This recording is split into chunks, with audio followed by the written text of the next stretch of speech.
crossover. Ito ay Behringer na Super Pro X model CX3 400.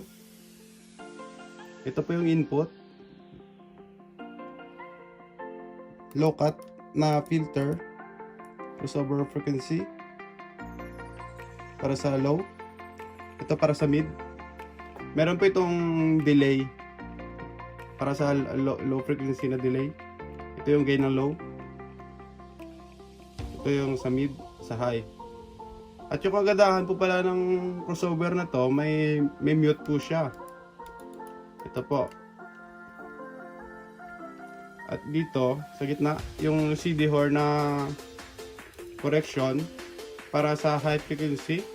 Pag halimbawa sobrang taas ng frequency, less effective po kasi yung ganon. Yung ginagawa nito, kinok nito yung high frequency, pina-flatten para hindi mag-clip yung signal at saka maganda pakinggan sa tenga. At saka dito, meron itong limiter. Built-in limiter po. Mas maganda tong function ito kaysa sa DBX na 234XL kasi yung DBX walang limiter, tsaka ito yung sa delay. At saka yung DBX na 234XL walang switch. Ito merong power switch. Ito po yung likod. Ito po yung power AC nya. Ito po. Ito yung input at saka output. Servo balance po yung input nito at saka output. Kaya low noise po talaga, walang ingay. High quality yung model na to. Itong CX3400 pala, version 2 na po to. Ito yung version 2. Ito yung mode ng 3-way, 2-way, tsaka mono 4-way. Didemo ko lang po kung paano gamitin yung 2-way mode, 3-way mode stereo, tsaka 4-way mono mode. Ito po. Unahin po natin yung 4-way. Madali lang po intindihin tong yung crossover. Kita nyo po dito. Yung dito, yung start. Yan po, yung function ng 4-way. Yan.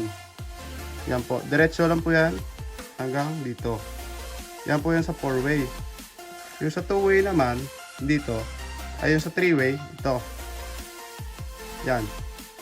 3-way po yan. 3-way po yan. Diretso lang. Saka yung sa 2-way, ganon din. Diretso lang yan. Subukan po natin mag-input tsaka output. Demo ko pa ngayon kung paano gamitin yung 4-way na mode. Mono mode 4-way. Ganito lang po kadali mag-input. Una, ito po, input. Pero wag natin muna kalimutan yung ito. Pindutin natin to. Dapat katulad nung nakasulat dito. Ito nakataas, ito sa baba. Tsaka kung gusto po nating yung filtering ng crossover times 1 o times 10. Sa demo pa nito times 1 lang. Mono lang po yung input natin. Tsaka ito out sa low.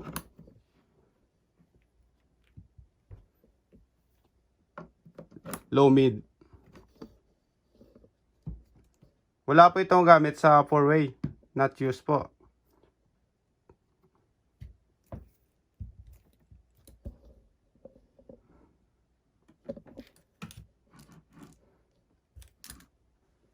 At saka dito, high. Ito high mid. Yan lang po. 4-way po yan.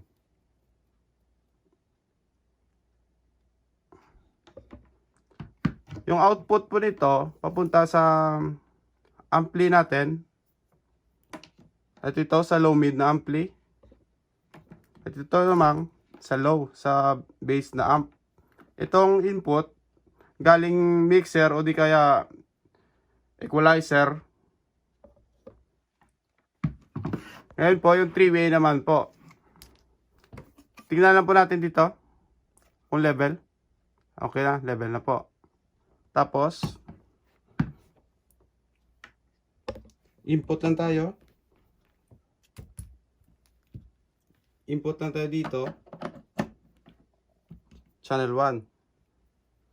Tapos output. Output po sa low. Ito po low. Tapos yung sa mid dito. Yung sa high dito.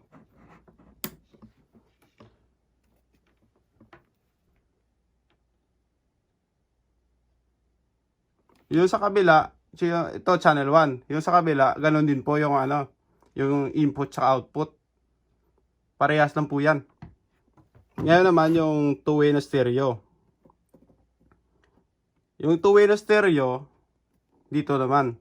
Ito, dapat mababa to, ito mataas. Click lang natin to. Yan, okay na. Tapos, input lang tayo dito, channel 1. Input dito, channel 2. Output sa low. Ito yung output ng low sa two-way stereo. Yan. Yung sa two-way, wala pong gamit to. Not used po kasi yung nakasulat. Kaya dito tayo mag-out sa high. Sa kabila, ganon din. Ito, low, tsaka mid-high. Kung saan po pala nakasaksak yung output, dun din po yung gain nito. Halimbawa, kanina, stereo. Lahat po ng channel may nakasaksak na out. Yung diretso po niyan, yan po yung gain. Yan lang po natin yung pipilitin natin pag halimbawa mag-volume tayo. Ngayon po, dito po sa high.